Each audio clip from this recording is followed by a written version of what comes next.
جی السلام علیکم مولوی سفیان صاحب، میں نے آپ لوگوں کا ایک اشتہار دیکھا تھا فیس بک پہ، اور وہ حالیہ تبلیغی جماعت پر جو پابندی لگی ہے سعودی عرب میں، اس کے حوالے سے کچھ آپ لوگوں کی کچھ خیالات تھے، انگریزی میں تھے، میں تو اتنی اچھی انگریزی جانتا نہیں، تو ویسے میں پکا دیوبندی ہوں اور مشکات تک میں نے رائیونٹ سے پڑھا ہے، تو اس لیے آپ ایک تو بالکل یہ نہ پریشان ہوئیے گا کہ آپ کے ساتھ کوئی دوسرا بندہ کوئی ہینکی پھینکی یا کوئی غلط بات کرنے کی کوشش کر رہا ہے، اور دوسرا جو اس وقت سب سے سنگین مسئلہ اور سب سے اہم چیز جس نے ساری امت کو تشویش میں ڈال دیا ہے، وہ یہ ہے کہ کبھی ہم سنتے تھے، کچھ اندازے ہوتے تھے، مثلا 80s میں 88 99، یعنی 1989 1999 1 2 3 میں اس وقت ظاہری بات ہے اینڈرائڈ سیٹ نہیں ہوتے تھے، سوشل میڈیا نہیں تھا، رائیونٹ زیر تعلیم تھا، تو میں اکثر باتوں پہ چونک جایا کرتا تھا۔ میری ذاتی لائبریری میں 10,000 سے زیادہ کتابیں ہیں، میں نے جب چھٹیوں میں گھر جانا تو بس کتابیں پڑھتا تھا، تو والدہ خرچہ بھیجتی تھی، میں وہ سارے پیسے بچا کر لاہور کسی نہ کسی بہانے سے جا کر کتابیں خریدنی اور کسی آتی جاتی جماعت کے ہاتھوں جھنگ میں اپنے گھر بھیج دینی۔ تو میں جب چھٹیوں میں جاتا تھا تو جتنی کتابیں میں نے اردو بازار سے خرید کر بھیجی ہوتی تھی میں ان کے مطالعے میں لگ جاتا تھا، تو اس وقت بہت ساری چیزیں جو ہے نا وہ چونکاتی تھیں کہ ہم جو ان لوگوں سے سنتے ہیں تو اسلام کے مآخذ میں ان میں تضاد پایا جاتا ہے، تو شروع دن سے ہی کھٹکنا شروع ہو گیا تھا میں، پھر کچھ پوچھنے پچھانے کا سلسلہ جب شروع کیا تو بڑی سختی سے ڈانٹ دیا گیا اور بڑی بے دردی سے جھڑک کے خاموش کروا دیا گیا، بلکہ بہت ساری پابندیاں لگا دی گئیں اور 24 گھنٹے زیر اتاب رکھنا شروع کر دیا۔ پھر جب تک میں رائیونٹ میں رہا انہوں نے مجھے زیر اتاب ہی رکھا، سخت مجھ پر پابندیاں ہوتی تھیں، میرا بکسہ توڑ کے کتابیں نکال لیا کرتے تھے اور ان کتابوں کو نکال کے جھنگ بھیج دیا کرتے تھے، تو میرے پاس کوئی دوسری کتاب رہنے نہیں دیتے تھے۔ اس رویے نے مجھے اور زیادہ چونکا دیا، تو اس وقت کچھ بیانات میں نے عبدالوہاب مرحوم سے اور ریونٹ کے اکابر جو ممبروں پر جو بھی بیٹھ گئے تو ان سے کچھ باتیں ایسی سنی تو مجھے وہ باتیں قادیانیوں سے ملتی جلتی نظر آئیں۔ مثلا یہ معجزات کو کسبی کہتے ہیں، صفات نبوی کو کسبی کہتے ہیں، تو دائیں بائیں کی سنی سنائی باتیں نہیں، میں نے تو اپنی کانوں سے سنا، اور جو نظریہ انہوں نے بنا لیا ہے قرآن آیات کو توڑ مروڑ کے نہایت بے رحمی کے ساتھ اس کی تعویل کرنی، حتیٰ کہ بعض دفعہ قرآن کے ساتھ استہزاء کا معاملہ بھی کرنا، تو یہ سب چیزیں ہم دیکھتے رہے، تو اس وقت ہمیں کچھ یوں محسوس ہوتا تھا کہ جیسے جو قادیانیت کی روح ہے وہ ہے انکار جہاد، اور جو یہودیت کی روح ہے وہ ہے انبیاء کا استخفاف۔ تو میں نے تبلیغی جماعت کے چھوٹے بڑوں میں یہ دونوں پہلو بہت شدت کے ساتھ دیکھے۔ ہر ایک تبلیغی اپنے آپ کو نبیوں سے کمتر نہیں تو برابر ضرور سمجھتا تھا، ہمارے علماء بس طویلوں کے وہ قاعدے پکڑ کے بیٹھے رہے، او جی یہ مطلب ہے تو یہ مطلب ہے، تو یہ عوام کی باتیں ہیں تو بڑے تو ایسے نہیں، تو بہرحال اس طرح کی تعویلات کرتے کرتے سنتے سنتے ایک زمانہ ہمارا گزر گیا، تو اس زمانے میں بھی ہمیں شک پڑا کہ ان کے تانے بانے اسرائیل سے جا کے ملتے ہیں، اور قادیانیت کی جو روح ہے وہ ہے انکاری جہاد۔ پھر طارق جمیل صاحب منظر عام پر آئے تو انہوں نے تو جہاد کے اوپر جس بے دردی سے ہاتھ صاف کیا وہ بھی ایک المناک داستان ہے۔ اسی دوران مولوی احمد بہالپوری سامنے آئے تو ان کے بیانات میں جس بے دردی کے ساتھ جہاد اور مجاہدین کے اوپر اللہ معاف فرمائے جی حرزہ سرائیاں کی جاتی تھیں، وہ ناقابل بیان بھی ہیں، ناقابل برداشت بھی ہیں۔ میں نے خود آمنے سامنے بیٹھ کر ان سے کئی ایسی باتیں سنی۔ ایک دفعہ تو میں مجمع میں کھڑا ہو گیا، کوئی 150 200 کا مجمع تھا لاہور مرکز کے اندر، علماء کا جوڑ تھا، 17-18 مارچ 2002 کی بات ہے، اتوار کا دن اور ظہر کے بعد۔ ممکن ہے تاریخ میں کوئی غلطی ہو، لیکن دن اتوار کا تھا، مہینہ مارچ کا تھا، اور غالباً 15 تاریخ کے بعد کی کوئی تاریخ تھی۔ اب اتنی صحت کے ساتھ تو مجھے یاد نہیں، لیکن واقعی یاد ہے۔ تو ابراہیم مسجد جو لاہور کا مرکز ہے، اس کے اندر ایک نجی سا کمرہ تھا، تو اس میں ہمیں دعوت دی گئی بھی علماء کے اندر بیان ہوگا، تو ہم 5-6 ساتھی اکٹھے ہو گئے، وہاں چلے گئے۔ ہمیں اندازہ نہیں تھا کہ آگے ہماری ملاقات مولوی احمد بہاولپوری سے ہو جائے گی۔ تو بہرحال شروعات تو یہ اللہ رسول سے ہی کرتے ہیں، پھر وہ اپنے لائن پر اتر آئے، انہوں نے طالبان کو گالیاں دینا شروع کر دیں، ان کو برا بھلا کہنا شروع کر دیا، امریکیوں کی تعریف کرنا شروع کر دی، اور ان کو فسادی اور زمین کے اندر مفسد، اور اس جہاد کو ناوقت کا جہاد اور بغیر ایمان کے جہاد، اور بہت ساری باتیں کرتے کرتے آخر میں انہوں نے کہا کہ لوگ کہتے ہیں کہ غلطی امریکیوں کی ہے، لیکن میں کہتا ہوں ساری غلطی طالبان کی ہے۔ جب یہ جملہ میں نے سنا تو مجھ سے برداشت نہیں ہوا، میں بھڑک کے کھڑا ہو گیا۔ تو 60 70 80 کے قریب کچھ لوگ تھے، تو میں چھوٹی سی عمر تھی میری اس وقت، آج سے پورے 20 برس پہلے کی بات کر رہا ہوں، تو بالکل جوان تھا میں۔ تو ایک دم مجمع چونک اٹھا، بھی ایک لڑکا سا کھڑا ہوا ہے، اللہ جانے اب یہ کیا کرنا چاہتے ہیں، اور بڑے غصے سے لال پیلا ہے، اور آخر اس کی آنکھوں سے انگارے ابل رہے ہیں اور شرارے پھینک رہا ہے، اور بڑے غصے اور نخوت سے یہ مولوی احمد بہاولپوری کو دیکھ رہے ہیں، اللہ جانے اب یہ کیا کرے گا۔ تو مولوی احمد بہاولپوری بھی میرے اس طرح سخت غصے سے کھڑے ہونے پر چونک کر وہ خاموش ہو گیا، وہ مجھے دیکھتا رہا کہ میں کیا کرنا چاہتا ہوں۔ میرا مقصد صرف مجمع کو متوجہ کرنا تھا، بھی علماء ہو، بیٹھے ہو، قرآن حدیث پڑھا ہے تم لوگوں نے، یہ کیا کہہ رہا ہے، اور تم سن کے صرف اسے بزرگ سمجھ کے چپ کر کے اٹھ کے چلے جاؤ گے، تو تمہارے اندر کوئی اللہ پاک نے کوئی عقل وقل نہیں دی۔ یہ قرآن حدیث جو تم لوگوں نے پڑھا ہے مدارس سے، وہ کس لیے پڑھا ہے؟ کہ بس بزرگوں کی جوتیاں سیدھی کرنی ہے ساری زندگی اور کچھ نہیں کرنا؟ تو میرا مقصود تھا کہ علماء کا مجمع ہے، چھوٹے بڑے مختلف عمر کے علماء بیٹھے ہوئے تھے، کہ وہ ایک دفعہ چونکیں کہ یہ کیا کہہ رہا ہے، اور اس پر جس غفلت میں بیٹھ کر اور جس عقیدت کی اندھی اینک کو چڑھا کر وہ سن رہے تھے، وہ تھوڑا سا چونکیں، تھوڑا سا بیدار ہوں، ان کے دماغ میں کوئی ہلچل ہو کہ یہ اس نے کیا کہا ہے۔ تو 15 سے 20 سیکنڈ تک میں نے مجمع کو نفسیاتی طور پر اپنے قابو میں کیے رکھا، کہ میں بس شدید غصے کے عالم میں انہیں دیکھتا رہا، اور وہ بھی خاموشی سے مجھے دیکھتے رہے، اور مجمع بھی مجھے دیکھتا رہا کہ پتہ نہیں اب کیا ہو، کیا یہ نوجوان ان پہ جھپٹ پڑے گا، یا کوئی دست درازی کرے گا، یا کچھ کرے گا، یا کوئی اعتراض کرے گا۔ جب میں نے سمجھا میرا مقصود حاصل ہو گیا ہے، کہ مجمع کو ایک تنبیہ ہو گئی ہے کہ بھائی وہ صاف صاف یہود و نصارہ کے اتحادیوں کو بے گناہ کہہ رہا ہے، اور مظلوم افغانیوں کو گناہ گار کہہ رہا ہے، اور در حقیقت وہ ان کے جذبہ جہاد کے اوپر کیچڑ اچھال رہا ہے،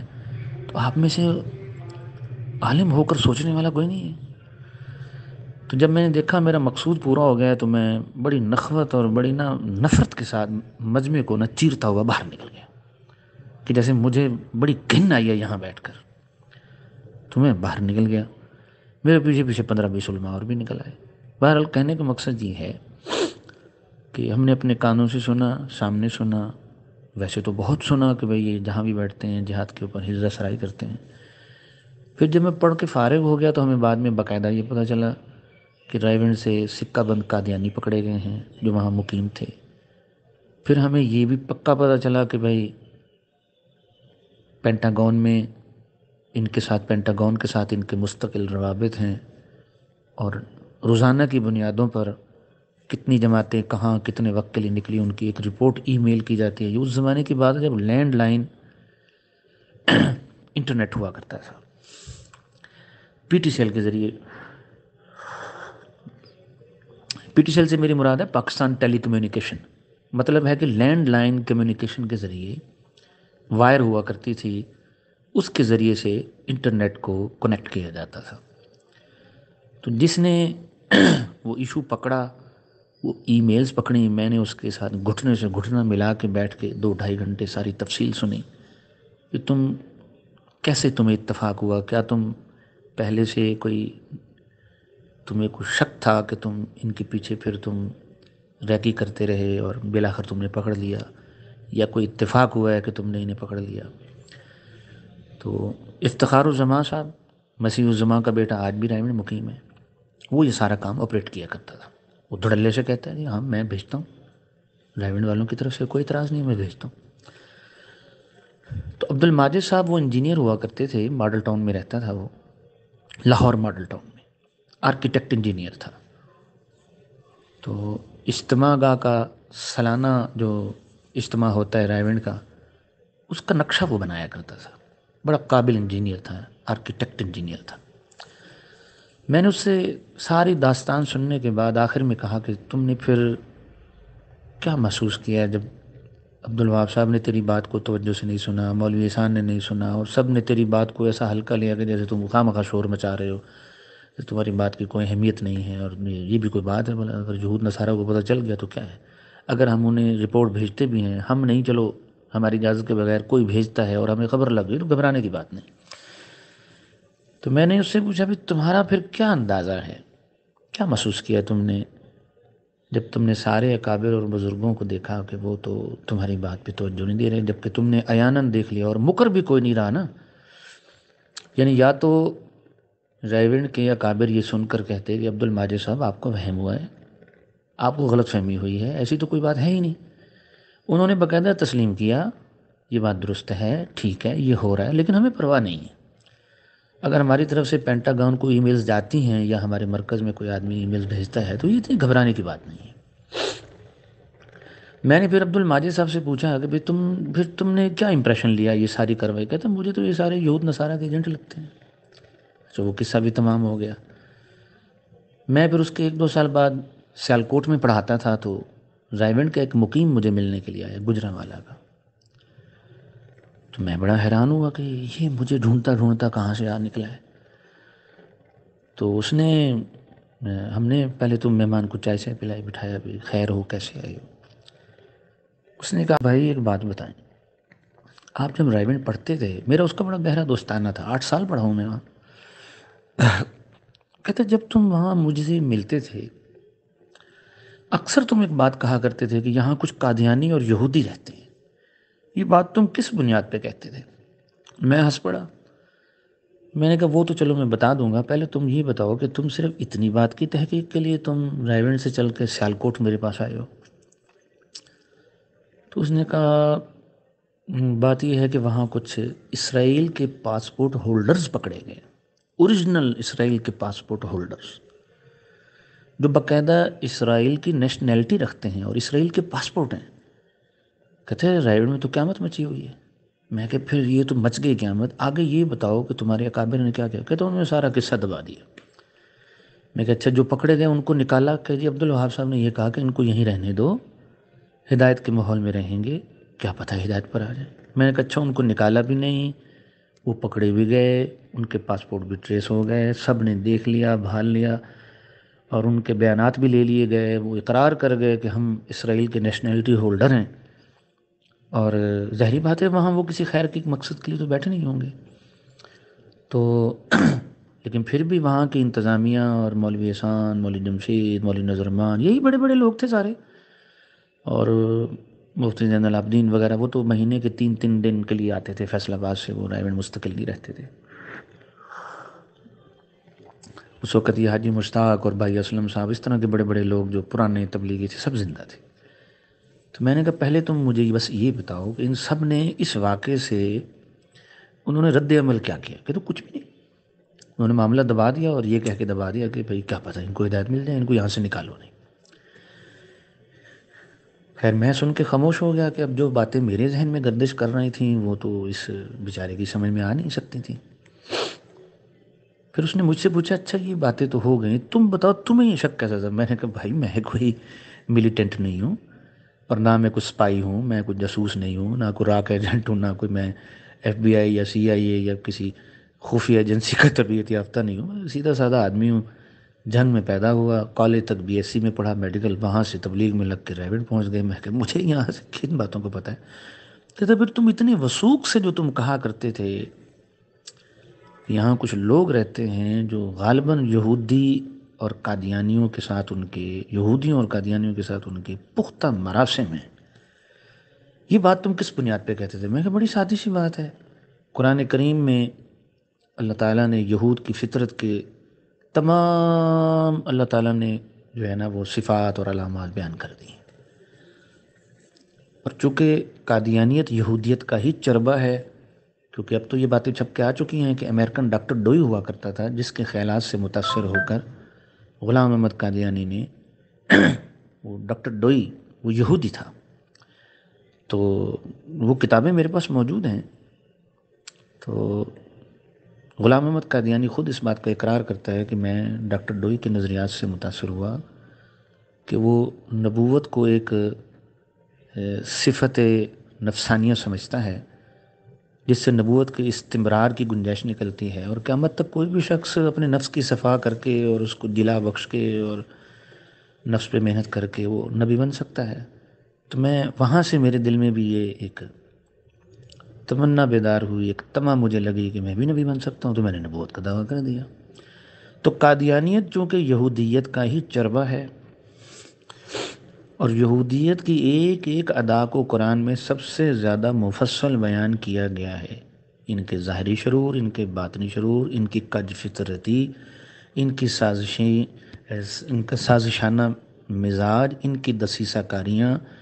ان کی فریب کاریاں، ان کے مکر، ان کی چالیں، ان کی غداریاں، اسلام دشمنی، نبوت کی دشمنی، نبیوں کو قتل کرنا، قرآن نے تو یہود کی فطرت کو سب سے زیادہ کھول کر بیان کیا۔ میں کہ بھائی کتابیں پڑھتے تھے، قرآن کا مطالعہ کرتے تھے، تو اس میں یہودیوں کی جو فطرت ہمارے سامنے آتی تھی، تو یہ رائیونڈ کے جو بزرگ جب ممبروں پر بیٹھتے تھے، مجھے ان میں اور ان کی باتیں ملتی جلتی نظر آئیں، تو اس لیے میرا ایک وجدان تھا کہ یہاں کچھ یہودی بیٹھے ہیں جو ان کو بریف کرتے ہیں۔ میں کہ اس سے زیادہ اور میرے پاس کوئی ذریعہ نہیں تھا، اور میں نے کبھی قسم نہیں اٹھائی، لیکن بہت اچھا ہو گیا اب تم آ کے بتا رہے ہو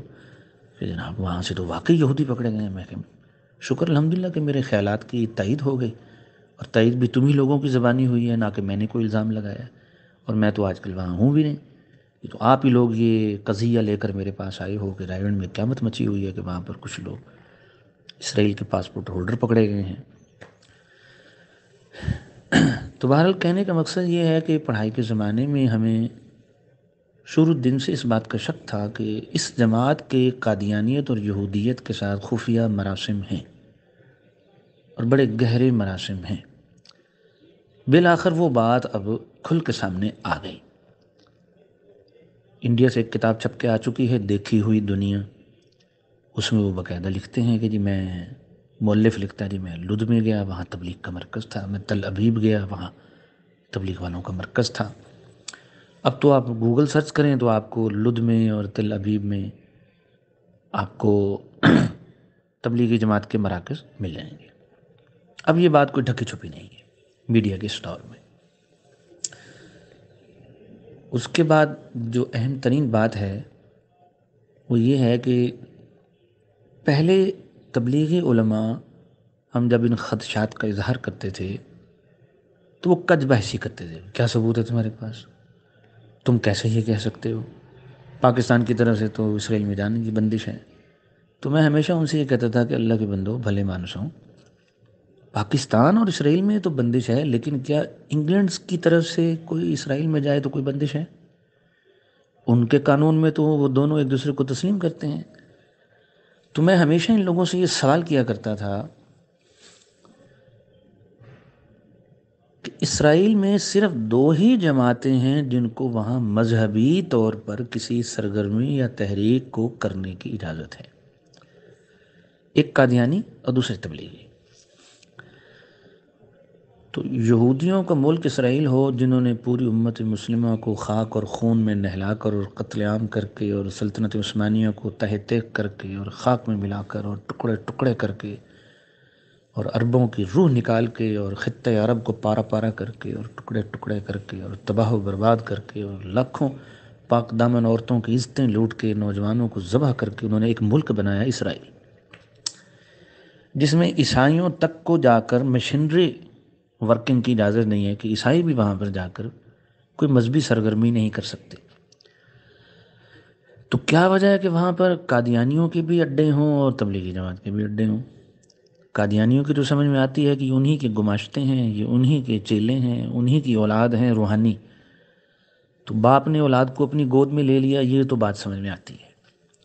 لیکن تبلیغی جماعت اور یہودیت کے اندر فکری ایسی کون سی ہم آہنگی ہے کہ اسرائیل نے وہاں تبلیغی جماعت کو اپنے مراکز بنانے کی اجازت دے دی؟ یہ بہت اہم سوال ہے یہ، جبکہ اللہ پاک نے قرآن میں فرمایا کہ یہودی تم سے کبھی راضی نہیں ہو سکتے جب تک کہ تم ان کی پیروی نہ کرو۔ پھر یہ مسئلہ دلائل کا نہیں ہے۔ اسرائیل ایک ملک ہے، ایک حکومت ہے، وہ خالص مذہبی حکومت ہے، اس کے قوانین بڑے سخت ہیں، اور وہ حکومتی مشینری کی قوت کے ذریعے وہاں پر اپنے قوانین کو لاگو کرتی ہے۔ ایسا ممکن نہیں ہے کہ کوئی ایسی جماعت ہو، کوئی ایسی تحریک ہو جو یہودیت سے اصولی اختلاف رکھتی ہو، بلکہ اس جماعت کا پھلنا پھولنا یہود کی موت کا سبب ہو اور ان کی روحانی فنا کا سبب ہو، وہ ان کو خود اپنی گود میں جگہ دیں کہ تم ہمارے پاس آؤ اور تم اس کام کو کرو جس کے نتیجے میں بعد میں ہم برباد ہو جائیں۔ یہ عقلاً ناممکن ہے۔ اور میں نے پھر تبلیغی علماء سے 2-3 سوالات کیے۔ میں کہا آپ وہاں کیا کر رہے ہیں؟ اکثر یہ جواب دیتے تھے جی یہ حکمت ہے، ہم وہاں پر بیٹھ کر انہی کی پیٹھ میں چھرا گھونپ رہے ہیں۔ میں کہا جی بالکل ٹھیک ہے، خدا کرے ایسا ہی ہو، لیکن میرا ایک سیدھا سادہ سے سوال ہے۔ قرآن کریم کے پہلے ہی صفحے میں یہود پر لعنت کی گئی ہے، ان کو مغضوب کہا گیا ہے۔ کیا تبلیغی جماعت لد میں یا تل ابیب میں اپنے مراکز کے اندر یہود کے بارے میں اس آیت کا ترجمہ کر کے سنا سکتے ہیں کہ یہود جیسی متعصب ترین، لیکن یہ حقیقت ہے کہ مذہب کی بنیاد پر واقعی اگر کوئی ملک وجود میں آیا ہے تو وہ اسرائیل ہے؟ کیا یہ ممکن ہے کہ وہاں پر اسرائیل کی یہ جرائم وہاں تبلیغی جماعت بیان کر سکے؟ وَبِقَتْلِهِمُ الْأَنْبِيَاءَ، یہ تو نبیوں کو قتل کر دیتے تھے، یہ اپنے احبار اور رہبان کو رب کا درجہ دیتے تھے، یہ تو مریم عفیفہ پر زنا کی تہمت لگایا کرتے تھے، انہوں نے تو عیسیٰ کو اپنی طرف سے پھانسی دے دی تھی۔ اگر تبلیغی جماعت وہاں یہود کے یہ اصلی عقائد بیان کرے، کیا وہ انہیں 1 منٹ کے لیے وہاں پر ٹھہرنے کی اجازت دیں گے؟ جب وہاں آپ قرآن کی سچی تعلیم بیان ہی نہیں کر سکتے تو پھر وہ کون سی سلیکٹو سی ایک جسے کہتے ہیں نا جی سلیکٹو سلیبس، ایک منتخب سا اسلام آپ وہاں کون سا پیش کرتے ہیں کہ یہود بھی سن کے کہیں ہاں یہ ٹھیک ہے، بھائی اتنا ٹھیک ہے، یہ چلے گا، اس سے ہمیں کچھ نہیں، اسلام کی جڑیں بھی کٹتی رہیں گی، ہم اور آپ آپس میں ہمہ یاراں دوستاں ہمہ یاراں جنت بھی چلتا رہے گا، ہم پیالہ اور ہم نوالہ بھی رہیں گے، جبکہ یہ ویسے عقلاً ناممکن ہے۔ میں گوگل کو سرچ کیا تو عرب ممالک میں عرب علماء نے جس قدر شرح اور بس کے ساتھ یہودیت پر لکھا ہے ہمارے اجمی علماء نے نہیں لکھا۔ آپ مصر کے کتب خانوں میں چلے جائیں، عراق کے کتب خانوں میں چلے جائیں، شام کے، اردن کے، لیبیا کے، سعودیہ کے، مکہ اور مدینہ یونیورسٹی کے اندر اسکالرز کی PhD کے مقالے وغیرہ پڑھے تو جس قدر عربوں نے یہود کی کج فطرتی پر ریسرچ کی ہے اور اس پر کتابیں لکھی ہیں، ہمارے ہندوستان میں، ہندوستان سے میری مراد ہے پاکستان اور انڈیا مشترکہ جب ہوتا تھا برِ صغیر، بخیر تقسیم کے بعد تو پاکستان سے تو کوئی ایسی کوئی معیاری کتاب کبھی شائع نہیں ہوئی، وہی بزرگوں کی کتابیں چھاپ چھاپ کے سارے اپنے آپ کو محقق کہتے پھر رہے ہیں۔ بہرحال تو جتنے عرب علماء نے یہود پر کتابیں لکھی ہیں ان سب کا خلاصہ یہ ہے کہ یہ روئے زمین کا سب سے بڑا مفسد عنصر ہے، اور یہ صرف اسلام کا ہی دشمن نہیں، یہ پوری انسانیت کا دشمن ہے، اور اس کا اصل مشن یہ ہے کہ اس نے پوری انسانیت کو اپنا بے نام غلام بنا کر تباہ کرنا ہے، برباد کرنا ہے اور اپنے پیروں کے نیچے کچلنا ہے، چاہے وہ جین مت کے ہوں، چاہے وہ سکھ ہوں، چاہے وہ ہندو ہوں، مسلمان ہوں، عیسائی ہوں، دلائی لامے ہوں، تبتی ہوں، کچھ بھی ہوں، بس یہودی نہ ہوں۔ اب یہ 4 جلدوں پر کتاب میرے سامنے آئی ہے، الرسول والیہود وجہا لوجہ۔ اس کتاب کو پڑھ کے رونگٹے کھڑے ہو جاتے ہیں کہ اس جماعت کی جو تاریخ ہے، یہودیت کی جو تاریخ ہے، وہ اتنی گھناؤنی اور اتنی روح فرسا اور اتنی ہولناک اور اتنی خوفناک اور دلدوز ہے کہ جس کو سن کر انسان کی عقل تنگ رہ جاتی ہے، اور بندہ اتنا رونے کو دل چاہتا ہے کہ آنکھ خشک ہو جائے اور آنکھوں سے خون اترنا شروع ہو جائے کہ اس ظالم اور بدبخت قوم نے اپنی پچھلی 30-35 صدیوں میں اور اپنی پوری تاریخ میں انسانیت پر برائے انسانیت کس قدر مظالم ڈھائے ہیں، اور اس اسرائیل کو بنانے کے لیے اس نے خطہ عرب میں جتنا قتل عام کیا ہے، اس کی روح فرسا داستان بندہ بیٹھ کر سنانے بیٹھے زندگی بیت جائے۔ اب میرے لیے یہ بہت حیرت کا سوال ہے کہ اس اتنی خونی اور اتنی قاتل یہودیت نے تبلیغی جماعت کو اپنی گود میں، اپنی چھاؤں میں، اپنے گھر میں، اپنے صحن میں باقاعدہ تبلیغ کا کام کرنے کی اجازت کیوں دی؟ ان کے مراکز بنا کر دیے، وہاں پر بجلی پانی کے انتظامات، رہنے سہنے کی سہولتیں، آنے جانے والوں کی سہولتیں، اور وہ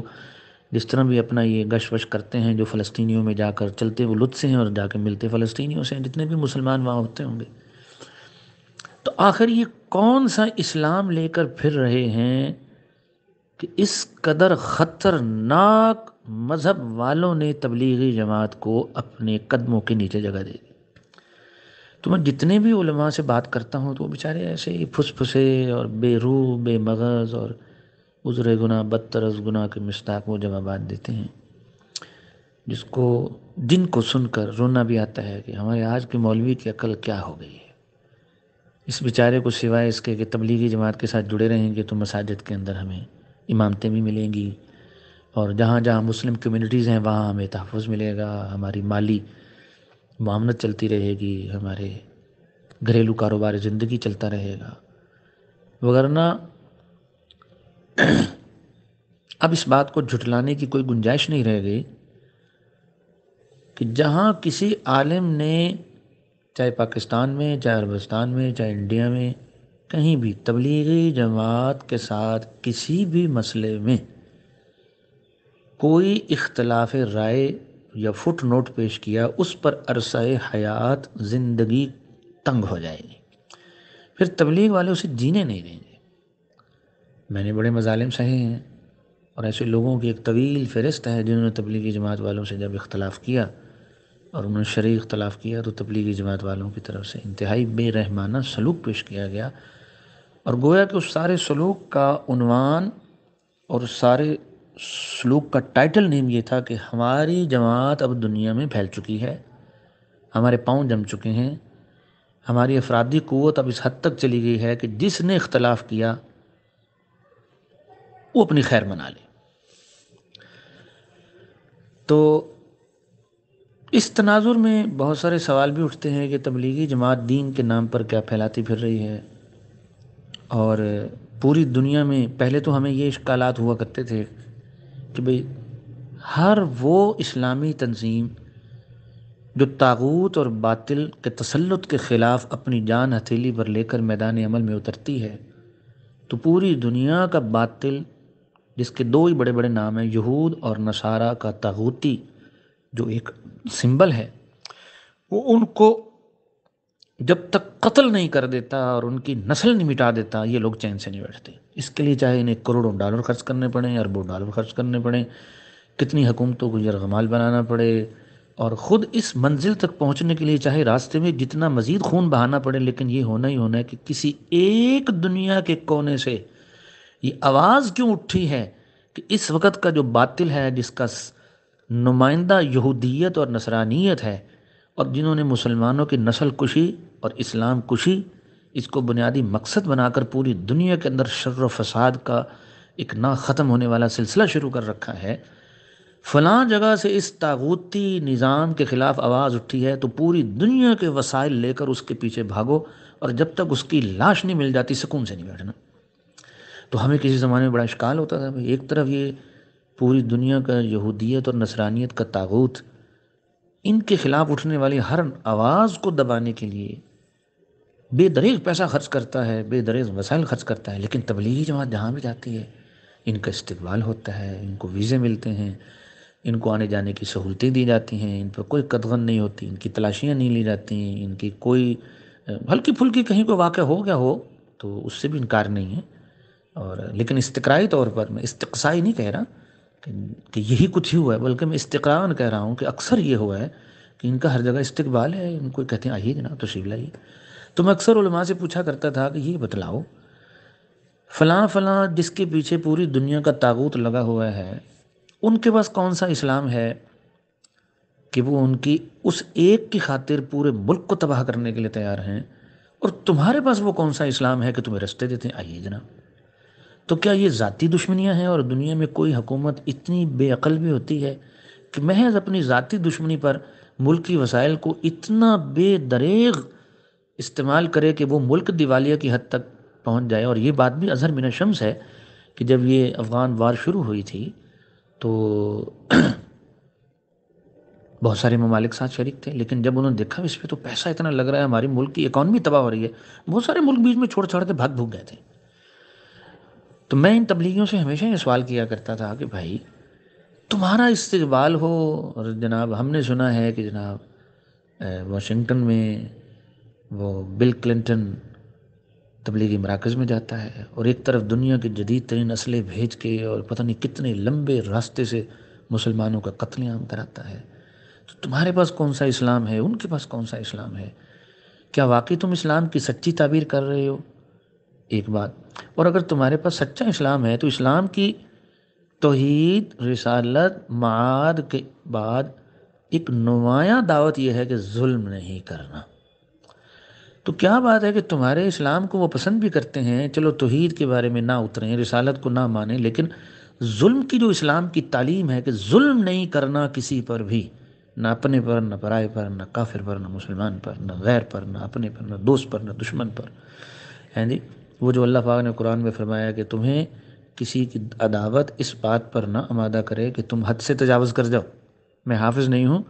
وہ غالباً وہ لا یجرمنکم شنآن قوم اس طرح کر کے وہ آیت ہے، آپ اگر حافظ ہیں تو آپ بخوبی بڑی سہولت سے سمجھ سکتے ہیں کہ میں کس آیت کی طرف اشارہ کر رہا ہوں، تو بڑی معذرت میں حافظ نہیں ہوں۔ تو اللہ نے قرآن میں یہ بات جلی نص قطعی کے ساتھ بیان کی ہے کہ تمہیں کسی کی دشمنی حد سے تجاوز کر جانے پر نہ ابھارے۔ تو اسلام نے تو اپنے جانی دشمن سے بھی حد اعتدال سے نکلنے کی اجازت نہیں دی، تو کیا بات ہے کفار مسلمانوں کی اس تعلیم سے کیوں نہیں متاثر؟ تو یہ جو آنکھ مچولی چل رہی ہے، اور تبلیغی جماعت اس بات سے خوش ہے، ہم دنیا پھر آتے ہیں، ہمارے ہاں کے موچی، ہمارے ہاں کے یہ پلمبر اور یہ 2 2 ٹکے کے لوگ جناب امریکہ دیکھاتے ہیں، وہ آ کر خوش ہو جاتے ہیں، ہم یورپ دیکھا ہے یہ تبلیغ کی برکت سے۔ ایک آدمی ملا مجھے، میرا ایک دوست تھا، اس نے بڑے فخر سے مجھے فون کیا کہ جی جناب، کہتا ہے ڈنمارک جا رہا ہوں۔ اس نے گویا کہ مجھ پہ تعریض کی کہ تو تبلیغی جماعت سے اختلاف کر کے پڑا پڑا گل سڑ کے ختم ہو جائے گا، دیکھ ہم یورپ دیکھنے جا رہے ہیں۔ تو میں نے کہا حیات خانہ یہ بتاؤ کبھی مکہ بھی دیکھا ہے، کبھی مدینہ بھی دیکھا ہے، کہ ڈنمارک کی دیکھنے جا رہے ہو؟ وہ بیچارہ اس نے غصے میں آ کے فون بند کر دیا۔ تو آج کا مولوی ڈنمارک جانے پہ چھلانگے مار رہا ہے، اٹلی جانے پہ چھلانگے مار رہا ہے، جی میں جی روم جا رہا ہوں، جی میں جی ٹیکسس جا رہا ہوں، جی اور میں بیلجیم ہو کے آ رہا ہوں جی۔ تو ہمارے کچے پکے ادھ کچرے مولوی کو تبلیغی جماعت نے سیر و سیاحت کی عیاشی کی چاٹ لگا کے اور مالی معاونتیں کر کے ان کی علمی استعداد کو دفن کر دیا ہے، مت مار دیا۔